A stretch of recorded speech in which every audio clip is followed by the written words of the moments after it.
సమయం కొంచెమే ఉందని ఉగ్రతతో వచ్చి ఆ ఉగ్రత తాగుడనే వ్యసనాన్ని తీసుకొస్తున్నాడు, వ్యభిచారం అనే పాపాన్ని తీసుకొస్తున్నాడు, జోజం అనే బలహీనతను తీసుకొస్తున్నాడు,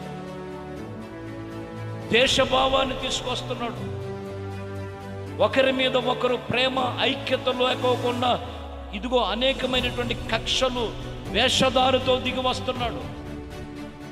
వాటి విషయంలో మీరు పడక సమయమును మీరు దేవుడితో సద్వినియోగం చేసుకోవాలని వాక్యము చెబుతున్నటువంటి సత్యం ఇది. కొంచెమే ఉన్నదని బహు క్రోధముతో వాడు ఎక్కువైపోతుంది, పాపం ఎక్కువైపోతుంది, బలహీనత ఎక్కువైపోతుంది. కారణం ఏంటంటే అపవాది ఉగ్రత సమయం కొంచెమే ఉన్నదని చెప్పి వాడు విరుచుకుపడుతున్నాడు. మనుషుల మీద అనేకమైన